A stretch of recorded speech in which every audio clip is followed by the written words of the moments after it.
What's going on, everyone? I'm Sage, and in this video, I wanted to answer all the questions that I received from my earlier video, Community, What Do You Want to Know? First, I would like to thank all of those who have submitted questions to that video. And as our community grows on this channel, I plan on doing more videos like this, so stay tuned for those later on. With that being said, let's get into the comments and the questions that were submitted. First up, we have updates on Covenants 2 to 3 weeks out, and another one that says, I would love to see a quick update to the Covenant Conduit. So this was gone over in my most recent video, Furl Updated, so if you want to know all of the details for this question, please watch that video for the details.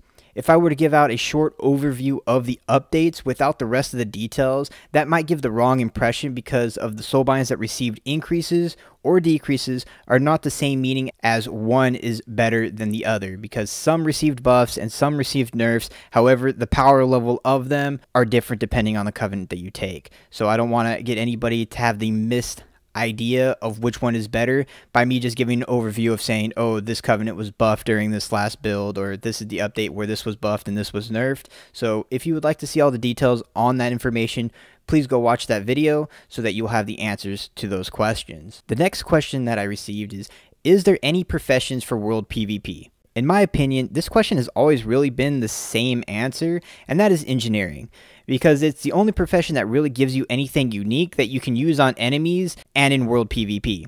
That isn't just a buff. Looking at Shadowlands specifically, there are a few neat things that you can do for this specific type of play.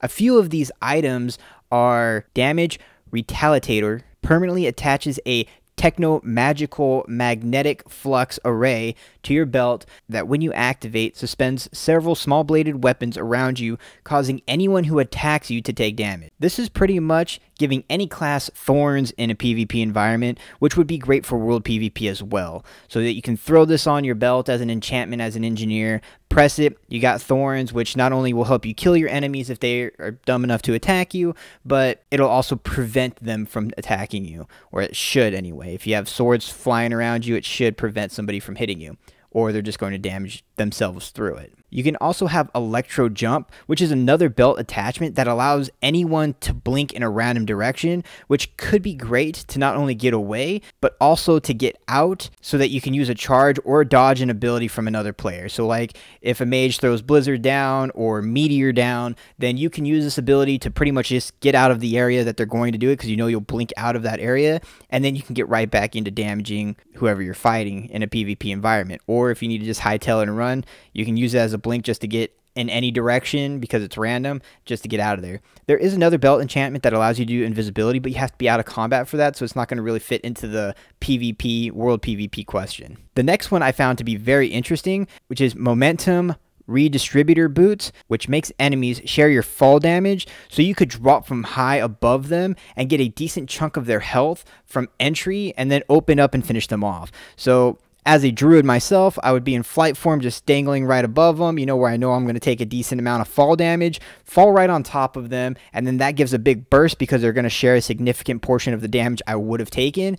And then as I go down there, I'm obviously going to hit the ground in human form because I play for Druid. So I'm going to hit the ground in human form to take that increased damage, and then immediately press Tiger's Fury Berserk and start opening up on them. And Tiger's Fury will automatically shapeshift me into cat form, and then you'll just go ham on them. And that should give you the opportunity in world PvP to really just knock them over. The only other profession that I think would be the best gain for world PvP would be leatherworking for the knockoff drums that you can make, so you can have the haste for the fights as well, because in world PvP you can have as many buffs as you want, and you can definitely give yourself your own heroism from drums. So that would be a great damage amplifier. And if we're talking about frail druids, which is what I play, the heroism actually plays really strong into it because of the way Berserk is now. Since Berserk doesn't have the energy reduction it used to have, that actually plays really well into using that heroism tied in with Berserk and Tiger's Fury to do more damage. Next, we have another question dealing with professions,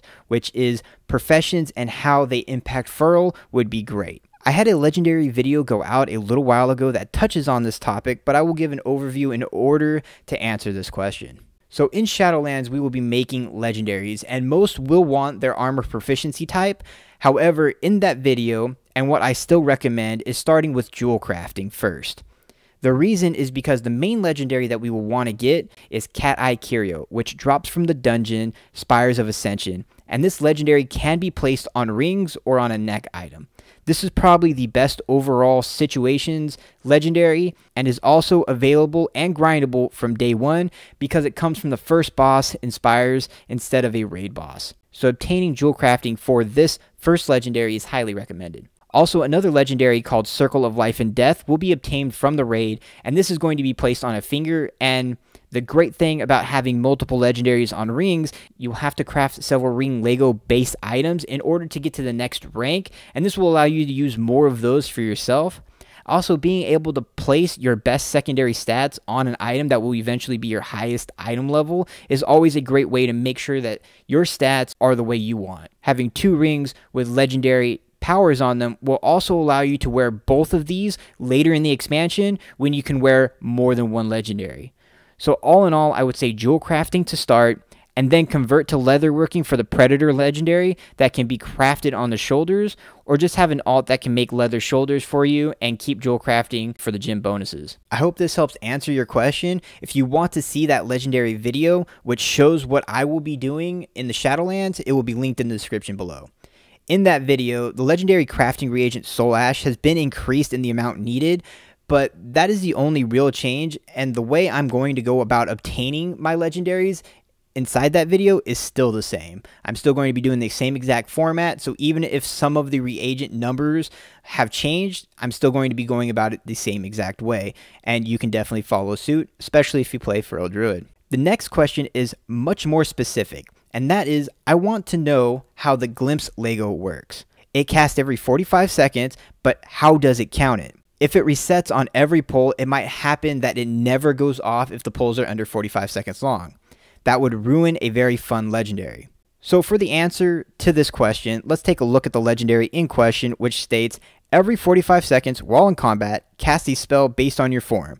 So no form is Wild Growth, cat form is Primal Wrath, bear form is Berserk, Moonkin form is Starfall, and travel form is Stampeding Roar. If we first look at what Feral gets from this from being in cat form, and that is Primal Wrath, which actually has counterplay to what we want, because if you have a Tiger's Fury enhanced Primal Wrath, which gives you a Tiger's Fury enhanced rip across all targets, and this procs, it will override it, and if it procs when your Tiger's Fury has expired, then it will override your Primal Wraths and your rips, which are on all the targets. It'll then override it with a lesser bleed because you will refresh the bleed on that target without having Tiger's Fury on it. Because we do still snapshot our bleeds, if you override that with a lesser bleed, it does do that. It will override it. It won't continue the duration of it.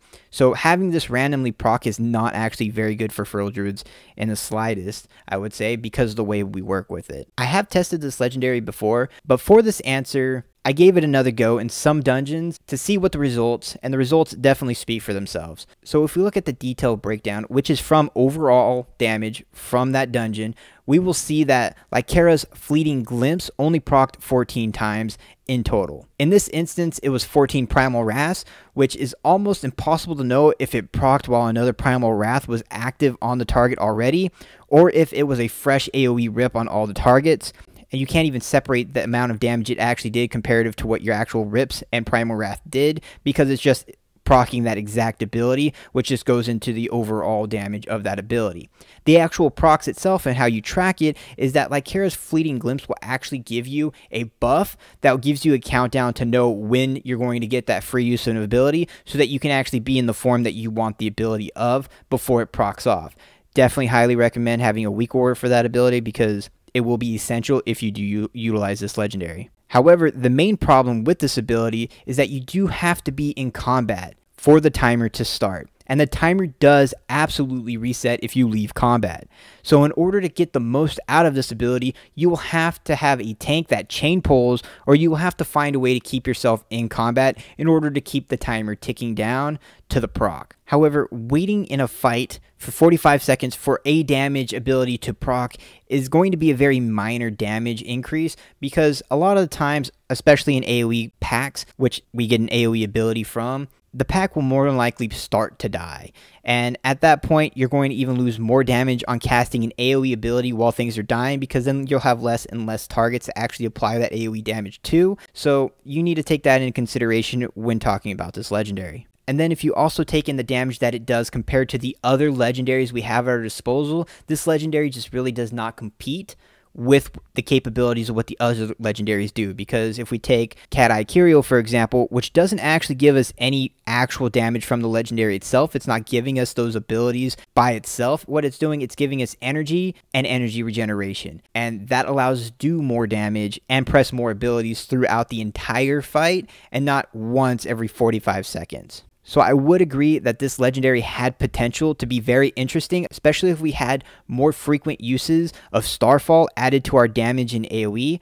However, I don't see this legendary with its current design being something we go for. If you did utilize this legendary, you would actually utilize the proc to shift into Boomkin form and get Starfall out, and have the AoE Starfall on top of the Primal Wrath rip damage that you already have going. So you have both of those damage profiles going side by side to get enhanced damage, versus having a free Primal Wrath that just overrides and increases the duration of your rips on everything. Added Starfall to it will give you that enhanced damage. So if you were utilizing this, you would actually, for damage, if you're utilizing this for damage, then you would always shift into Moonkin form, and then have Starfall proc, and then shift back into Cat form, and continue your damage rotation. So all in all, I still would not recommend this legendary in its current iteration. It would be much better if it procced as you entered combat, and then every 45, maybe even 30 to 45 seconds after that, you could always go into a fight with that kind of damage potential. Or especially, you could utilize that very first Primal Wrath, because you will have that. You can Tiger's Fury go into a pack, and then it will automatically Primal Wrath everything, and then on your 30-second window one, then you can shift into Boomy and have Starfall going down. That would make this legendary far stronger and much more utilized inside an AoE environment. Single target, I don't think this legendary would ever even be closely remotely considered. However, you can utilize it inside an AoE, but at its current iteration, I just don't think it's the go-to.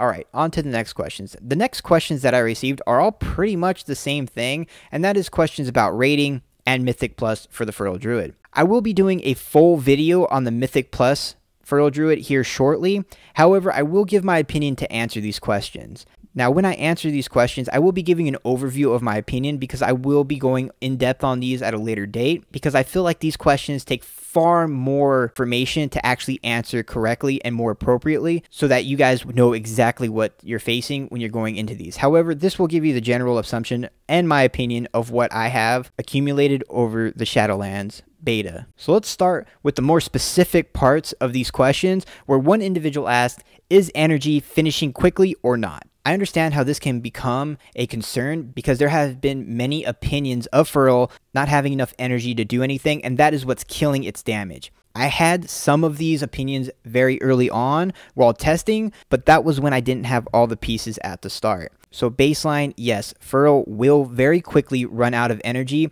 and it will take time to obtain more energy, especially when pulling to hit Ferocious Bite with 50 energy for the extra damage. At that time, we thought stacking haste would help us with this issue because of the energy regeneration it would give. However, that turned out not to be the correct move, because then we could hit abilities more frequently, but they didn't hit hard at all. So what I am doing currently is I'm using the energy legendary Cata Kyrian, which gives you 60 energy added to your energy pool, so it turns it from 100 energy pool to 160 energy, and allows your clear casted abilities to generate 25% of their energy cost. I then add this to the Moment of Clarity, which further increases the energy pool to 190 by adding 30 more to our total energy pool, as well as Omen of Clarity will now trigger 50% more often, have 2 charges, and increase Shred, Thrash, and Swipe by 15%. This ties back into the Cata Kyrian legendary, because now we will get even more energy generated, because we'll get more of those clear casting procs, which will then give us 25% of that ability's energy back. Add this to the Soul of the Forest, which gives 5 energy per combo point used, allowing you to quickly get back into abilities after you hit that big Ferocious Bite. Predator is our largest gain in energy, but does require targets to die, so it is in a Mythic Plus or an AoE environment.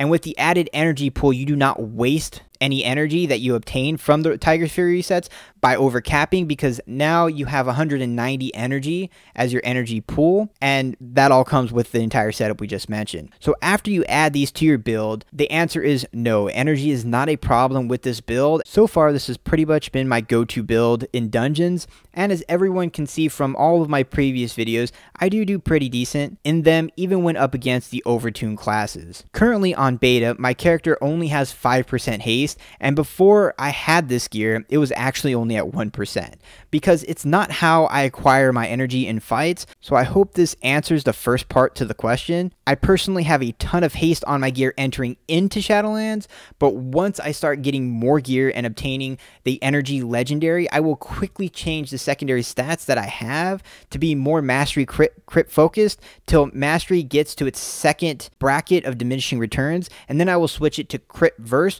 while keeping my mastery where it is. So just the new gear that I get, I'll start prioritizing getting the other secondary stats over mastery, so that mastery will stay at the same exact percentage point that it is, while I'm actually getting the full benefit from the other secondary stats. The next part to this question was, what do you think of Berserk as of its current state? I know there's a lot of different opinions out there over this ability. However, I'm a huge fan of where they went with Berserk. I don't think that it's all that they could have done, and it definitely made Incarnation a much worse selection overall. However, it gives a real cooldown to Feral Druids. With some crit, this iteration very quickly allows you to start spamming out Shred, Bite, Shred, Bite, Shred, Bite. So for everyone, Berserk now causes Rake and Shred to deal damage as though you were from stealth, and finishing moves have a 20% chance per combo point spent to refund 2 combo points. This added with the change to Shred, where it will generate an additional combo point while using its stealth form, meaning that if you crit while using Shred during Berserk, it will give you 3 combo points, turning this into a finisher, then Shred, finisher, then Shred, and so on, because that will give you the full 5 combo points to spam out those ferocious bites. With the energy setup we just talked about, you will have the energy needed to do a very fast-paced Berserk, with the majority of your ferocious bites being used while over that 50 energy for the extra damage for the ferocious bite. Also, this gives a massive amount of value to heroism, unlike our previous Berserk, which was pretty much useless during Berserk because it kind of did the same thing, where it just gave us energy reduction from our abilities. And now, since Berserk no longer gives us any energy reduction, having Berserk alongside it so that you do get that massive amount of haste from heroism is a great way to further enhance our cooldown, which is something we weren't able to do previously. And having Berserk and heroism at the same time kind of cancel each other out for the majority of the part, where you were just completely capped on energy and you couldn't really do anything except for just spam out more abilities, but it didn't make those abilities stronger. You were just hitting them just as fast as you previously were.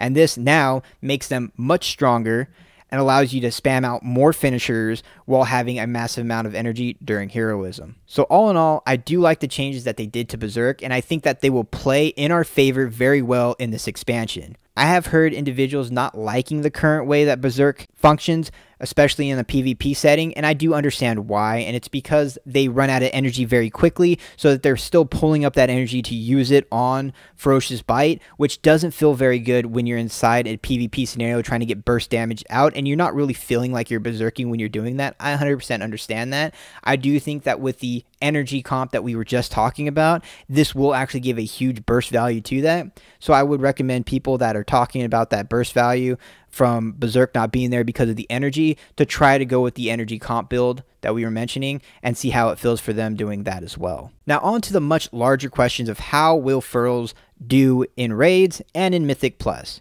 Alright, so let's be real here, and I will give my honest opinion on these topics, and I'm not using any kind of simulation to find the most optimal potential for the damage that a robot might be able to get out in a perfect world of the damage and builds that you can use. The ones that I'm using are just from my experience playing Feral over a massive amount of time, as well as, you know, pretty much some common sense. Sims are a great tool for finding the potential that abilities have when synergized with one another, and I do use them on live when I feel it's necessary or not extremely obvious to figure out what can actually synergize well together, or mainly what stat weights are going to optimize further along here. And I definitely would recommend Simulation Craft as we go further in this expansion, because once you start hitting those diminishing return brackets, it's actually going to play pretty massively into figuring out which ones are going to be the best for you at which breakpoints and which ones you should just stack up indefinitely type deal.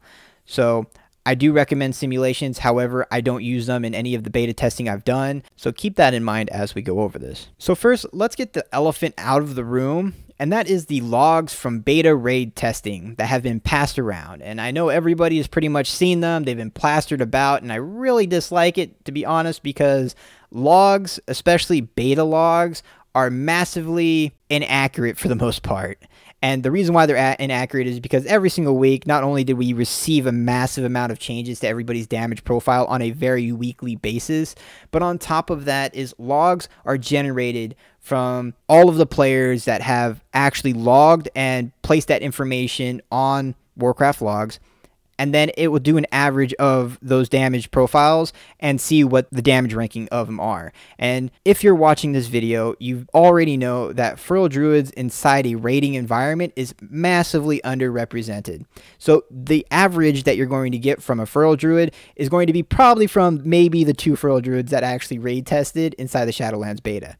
And that might sound like a memeing, like, oh, nobody plays Feral Druid, but it's extremely accurate, especially in the beta world. And it's more so in the beta world because when you're testing a boss fight, the objective is to see the boss fight, not really see the damage numbers or the potential of what certain characters have. You do see that alongside it, but when you're going in to test the mechanics of a boss, you want to be able to do as much damage as you can, mainly to get past certain phases. So you can see the entire fight, so you can see how all of the mechanics work. So you're going to be bringing those classes that are overtuned, that are overperforming on the beta, and bring those classes in so that you know exactly what's going on, so you can get further on inside the fights. We all know that Feral Druid already has an issue going into raid environment because of our lack of raid utility, and by that I mean automatic buffs, passive buffs that we give out. We don't have a passive buff, so a lot of people aren't bringing Feral Druids in because of that, as well as we don't have some kind of group damage reduction ability, so on and so forth.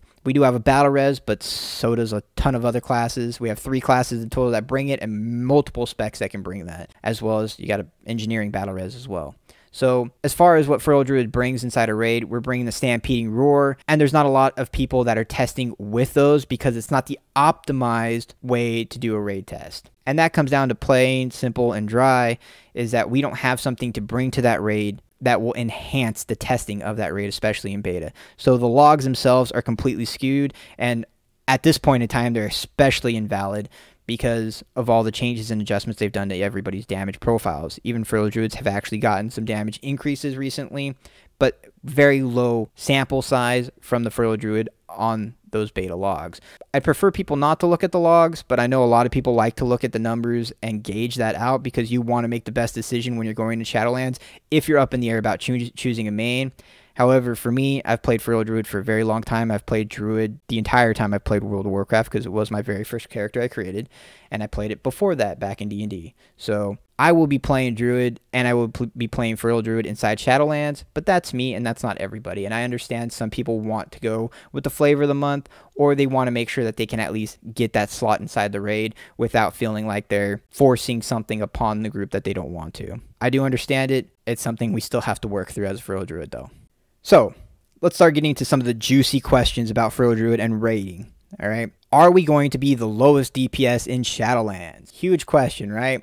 And the answer is no. No, we're not. We're not going to be the lowest DPS. You're not going to be sitting at the bottom struggling to fight over the tanks inside a raid environment. It's not going to be the case. All right. Right now, Druid is sitting far better than we were at the beginning of BFA. And the damage kit that we have allows us to do some massive burst damage. And yes, after that burst damage window goes, then yes, we are steadily declining after that. And we hit about the middle point of the pack, and then we kind of stay there. And you do have some burst potential going through as the fight goes on. However, we are going to end up naturally averaging out about the middle of the pack for sure.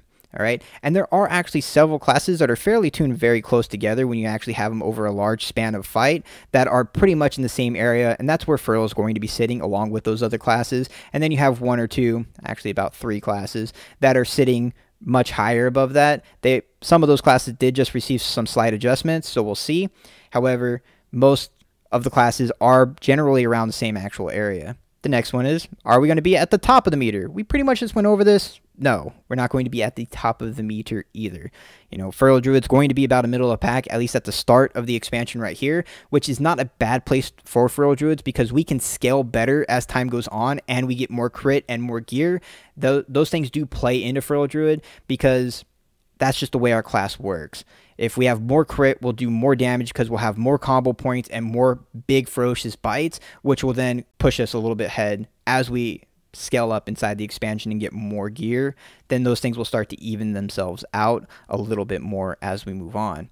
Especially if the moment comes that we get 2 legendaries, there's some very, very good synergies with some of our legendaries that might definitely push us ahead in some of the DPS scenarios. Specifically in an AoE environment, we have some very good synergies between our legendaries if we can place 2 of them on and go into an AoE environment. So we do have some potential for future of having some extremely good synergies and damage profiles later on in the expansion. At the start, though, at the start of every expansion, Feral has always had a little bit of a hard time because we are a resource-driven class that does require combo points and energy at the same time in order to do our damage. So that will be a big portion of it, is that we will scale later on into the expansion. So all in all, Feral does have a decent damage toolkit that can be adaptive to single target and mass AoE, and the instances where it falls somewhere in the middle, there are several classes that are going to far surpass us on a small cleave environment or like a 5 target specifically environment, because that's what their class is designed to do now with the AoE cap, that there's several classes that are honed in on 5 targets, whereas our uncapped AoE, which comes from Primal Wrath, very much is what's carrying us when it starts to go above that 5 target cap. And we're allowed to do a massive amount more damage with Primal Wrath, as well as Thrash, which does hit like a wet noodle currently, can hit all of those targets as well. So you can get those amplifications across all those targets, and then Rip is going to do a decent amount of damage as long as the targets survive for a little while. So in the raid environment, I mentioned it kind of briefly that we do have this massive opener, and you can have a massive opener, which will be very dependent on which covenant you select, because Night Fae and Venthyr both have very strong abilities that you can utilize within your opener rotation that will give you that amplification of damage right off the start. And then if you go with Kyrian, it's just more of a damage buff to what you're doing your opener in. It's not giving you an additional amp, or it's not giving you additional abilities to really use. Neither is Venthyr really, but it amplifies all the damage of every single ability you're doing. And the Kyrian one is just giving you that 15% for 10 seconds, so it's not going to be as much of a burst that you can get from that. However, Venthyr and Night Fae give you a massive amount of burst, and then Necrolord is, well, it's Necrolord. I mean, if you guys have seen any of my other videos, I don't recommend that covenant for Feral Druids at all. It's just not a good damage profile for us. Our bleeds are not what's doing the majority of our damage in single target specifically, and there's no AoE component to it. So just talking about the 3 main ones that are actually options on the table, you have Kyrian, you have Venthyr, and then you have Night Fae. So I said that we'll be middle of the pack, just around where the majority of classes are sitting around. And then inside Mythic Plus, there's a different damage profile. So in raids, you're going heavier. So in raids, you might go more so towards a single target build to amplify those big ferocious bites and get that massive amount of damage out there. And then Primal Wrath is going to start taking over as your main damage source inside a Mythic Plus environment. And when that comes to it, your Mythic Plus environment, non-tyrannical Mythic Plus bosses are going to have much less health, which means a shorter fight, which means that burst damage that we're capable of doing at the start of the fight with Berserk, tied in with Covenant abilities, will help carry your damage for the majority of that fight, and then you won't drop down as much. There are fights where I've ended up at 10, 12k damage at the end of the fight because the fight ended very, very quickly. So that is something that will help carry us inside damage afterwards. However, it is not the consistent damage of Feral Druids. Inside Mythic Plus, your Primal Wrath will help carry that damage significantly, and a lot of misconception about Feral Druids is that there's a lot of setup time because we are a dot class for the majority of our abilities. Our damage isn't coming from our dots, but we are a dot class technically, other than Primal Wrath. Primal Wrath is the main dot source of damage on AoE. However, our single target damage and our big bites are what's carrying the majority of our damage. Even Shred carries a lot of our damage versus some of our bleeds. So when you're going into an AoE pack, it really doesn't take much time to get things rolling. However, your Primal Wrath does place Rip on targets, and Rip does take time to tick down. So we do have legendaries that can enhance that. However, they're probably not going to be the best ones for us right off the bat. So we do have some of that ramp up time still within it, but the ramp up time is actually more of our damage happens over time and instead of directly right off the start. So that does play against us slightly. However, the uncapped AoE does play in our favor to kind of help counteract it a little bit inside Mythic Plus, which, like I said, we'll go into more depth on that when I do the Mythic Plus video. So these are pretty much the overview thoughts I have when it comes to raiding and Mythic Plus as a Feral Druid. So let's take a quick look at some of the builds that we can use in these situations. Alright, so looking at the builds that we can utilize inside a Mythic Plus and inside a raid environment. So first off, let's go Mythic Plus, all dungeon, and this is going to be AoE boss fights as well, what you're going to want to utilize. So on this character, I am Night Fae, and Night Fae's Convoke the Spirits has synergy with one of these talents, and we'll talk about that here shortly. So at the top row, Predator is always your go-to on AoE. If any target's going to die that are going to give you that damage potential from having one Tiger's Fury up, because we do have a Conduit, Carnivorous Instincts, that gives us increased damage when Tiger's Fury is active, as well as Tiger's Fury itself on its resets give us that energy that we really want to have. And that's something that everybody's going to want to utilize. So Predator is definitely going to be the go-to on all AoE/cleave damage, depending on if you have enough targets dying. So Hive Mind, go-to. Obviously, if you go to Mott, that was back in Nyalotha, not the go-to. So if you don't have very many targets, then you're going to swap up talent. So let's just talk about AoE for now, though. So Predator. After that, the best talent on this talent row is Wild Charge. All of the different utilization you get from it is far surpasses having Renewal or Tiger's Dash, in my opinion. After that, Balance Affinity is the only one that actually gives us damage amp, and there are a couple reasons why it will give us this damage amp, mainly because it gives us the extra 3 yards so we can utilize our abilities from a further range out, especially while moving around or dodging mechanics. However, it also gives us some of that ranged damage that we can do if you have to go soak a mechanic that's not right next to the boss. You can go into Boom King form and shoot out some of these abilities. That way you're always consistently doing some form of damage.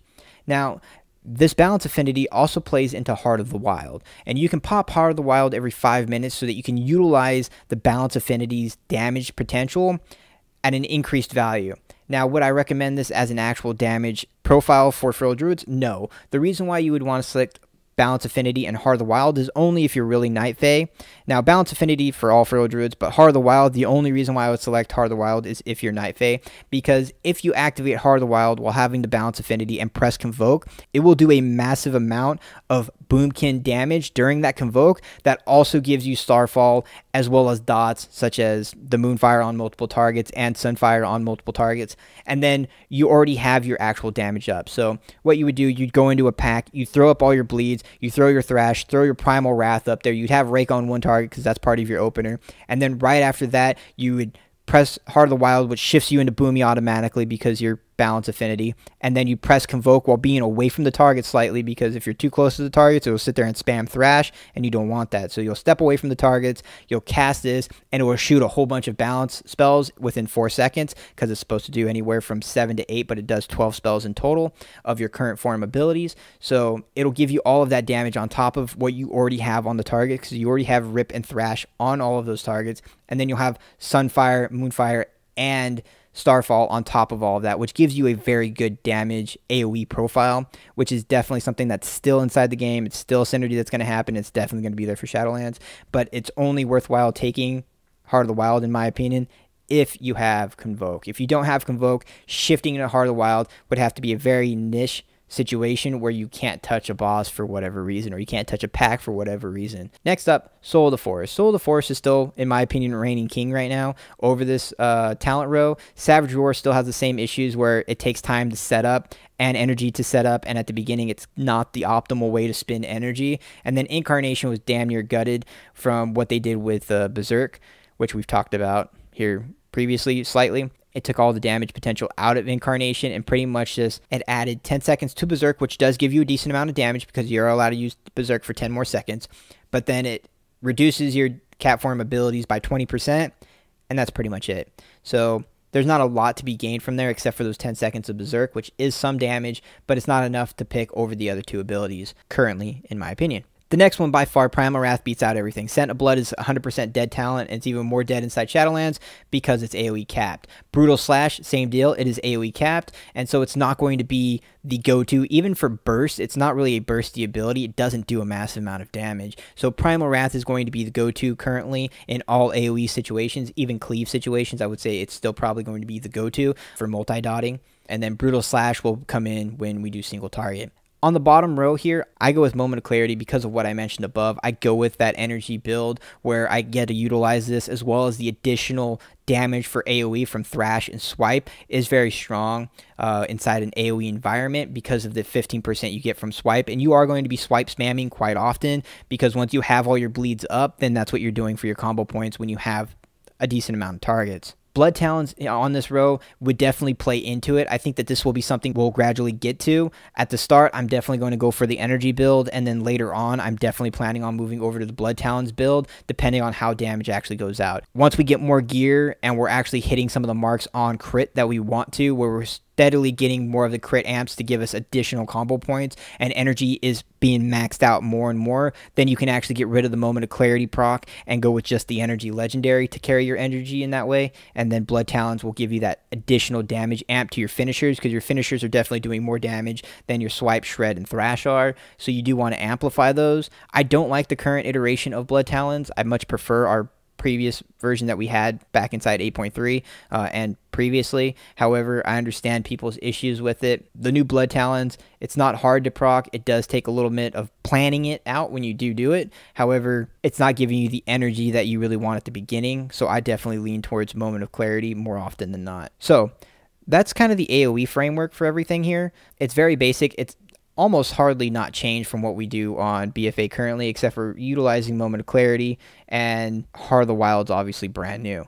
Now, Savage Roar is something that I have utilized on pre-patch right now because it actually does do decent amount of damage and energy regeneration for you on pre-patch. However, I don't feel like that's going to actually lead off into the expansion, and that's something that will actually get determined better with Sims than anything else. And spending the time on energy and combo points on Savage Roar right now feels bad, and it definitely feels way stronger to play with Soul of the Forest and have just that consistent energy given back to you, as well as stronger finishers. So let's go into a single target. So single target, Sabretooth is by far king. You know, they nerfed Sabretooth going into Shadowlands, and they did it with the assumption that we wouldn't take it because it's reducing the amount of value you have from Rip. But the problem with this is that Rip doesn't hit hard, especially on single target. All right, Rip as an AoE, sure, that's adding multiples of that ability together to accumulate the damage profile of what Rip does, because if you put this on 7+ targets, you're doing a massive amount of damage every single time your Rip ticks. However, your Rip ticking on one target is actually very bad,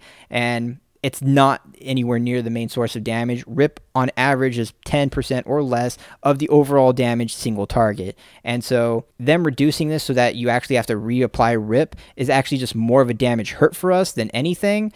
And it's still the go-to because Ferocious Bite is by far our strongest ability, still doing 40+% of our single target damage, and it's still king. All right, Lunar Inspiration has been buffed several times because Boomfire itself has been buffed several times. However, it's not going to be the go-to in the situation because of all the synergies and conduits that we have that enhance Sabretooth, which further enhances Ferocious Bite. So Taste for Blood is a conduit that we have. It's one of the main conduits we're definitely going to be utilizing for single target, which enhances Ferocious Bite by 2% for every single bleed we have on it. And 2% is the base value of it. I think it goes up to 4.3% per bleed that we have on the target.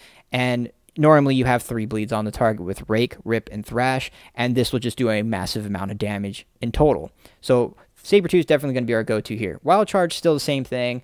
Balance Affinity, by far the go-to on this one. Like I said, only take Heart of the Wild if you're going to actually utilize this. Inside a single target environment, you don't need this at all, though. So, and you honestly, inside a single target environment, like on a raid boss fight, you're not going to use the other two either. Unless there is an ad that pops out that you're going to need to stun, and it would have to be an ad that dies extremely quickly, because if you're start going into a boss fight and it's a multi-target situation, you're probably going to go with more of an AoE build than you would single target build, and it really just depends on the longevity of those ads inside that fight will determine whether you go Sabretooth or Predator and how many ads are inside that fight. But on this one, single target, this row really doesn't matter.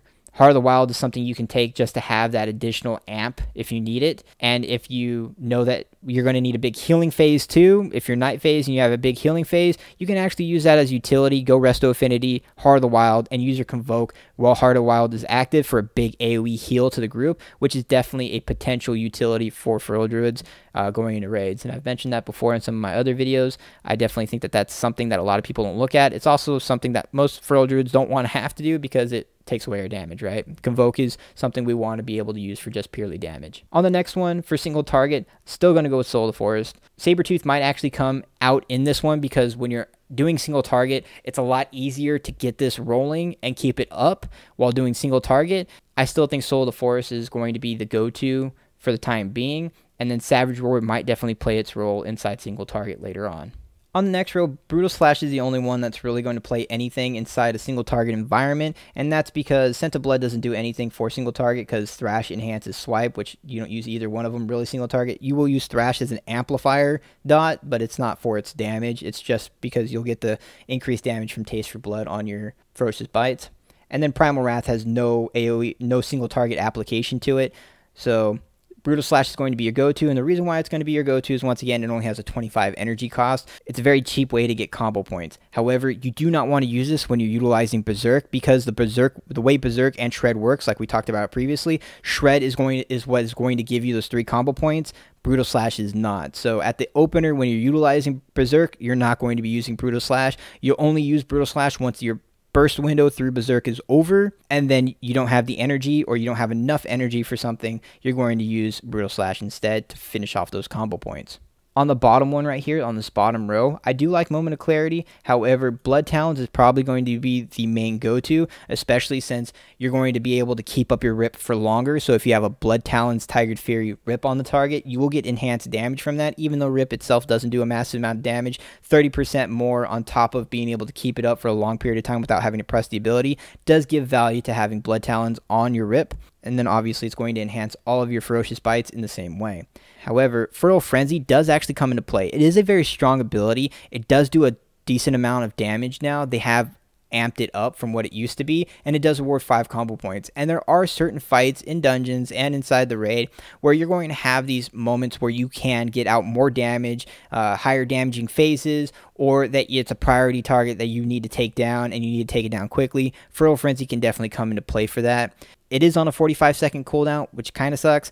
However, it is only 25 energy, and it is a decent amount of damage in a short window. It does also count as a bleed, so if you're able to get this on and press Ferocious Bite while having your 3 other bleeds in, it will count as a 4th bleed for your Taste for Blood, although that's a very short window to get that additional percentage on your Ferocious Bite in. However, it's something that you can absolutely do because it is a bleed effect. So that's pretty much the single target build for it. Once again, not a lot has changed. Our talents haven't changed or adjusted very much since BFA. That means that Feral Druid is going to play relatively the same that it did inside BFA, where Ferocious Bite is king inside single target, and then Primal Wrath is king in AoE. There are definitely variations of this that you can make inside dungeons. There are some dungeons that have a lot of bosses that are back-to-back. I would think of like Theater of Pain specifically, where a lot of those is you're going to kill this boss, you go through a gauntlet, you kill another boss, you go through a little gauntlet, you kill another boss, and so on. And some of them you even actually go and you kill a whole bunch of mini-bosses, and then you kill the end boss.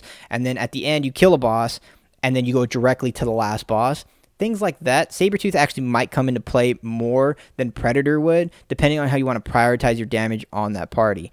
Now, if it's Tyrannical, I would definitely say go with Sabretooth inside that dungeon specifically, just because you'll get more utilization out of Sabretooth on the boss fights than you will probably with Predator on the AoE packs, because the AoE packs, a lot of the mobs die very, very quickly, and the few abominations that live aren't going to live for a massive amount more time than the little dudes that you're killing off very quickly will. And the damage potential that you can have from having Sabretooth on the main bosses will, I think, play a little more dividends to you later on. I still would, instead of going with Brutal Slash, I would go with Primal Wrath. So you have Primal Wrath and Sabretooth going into that dungeon. You just wouldn't have the Predator resets on the energy inside that one specific scenario. There are several dungeons that have bosses back to back to back, and that's kind of a going theme for it, because in Plaguefall there's a boss that's back to back with the last 2. They're pretty much back to back. There's a little bit of adds in between the second to last boss and the last boss.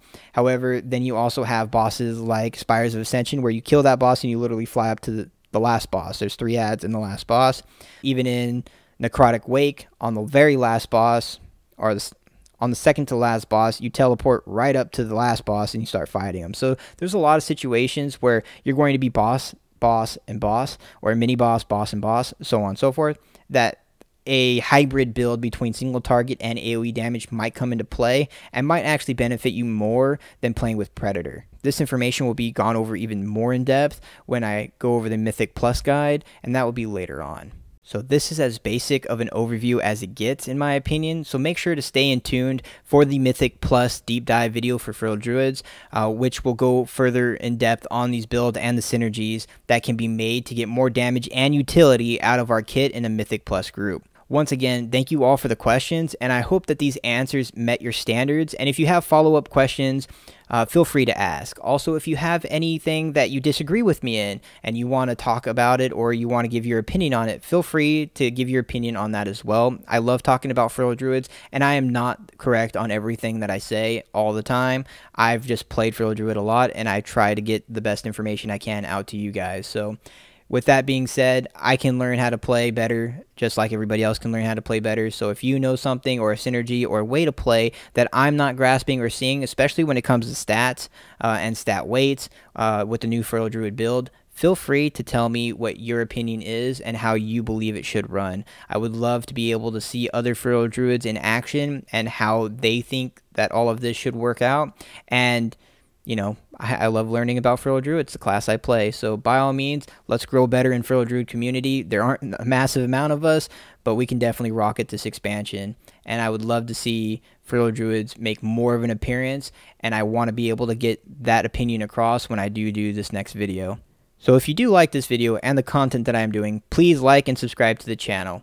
It would help me immensely, and the subscribers will get information out as much as I can, and I plan on doing multiple videos every single week and trying to continue that for as long as I can, as long as content ideas do keep coming to me. If you would like to see me doing this content or just chat or get updates on what I am working on, you can find me on Twitch at twitch.tv/sageshifter, as well as on Twitter and Instagram at sageshifter. As always, thank you all for the support, and I will see you again next time.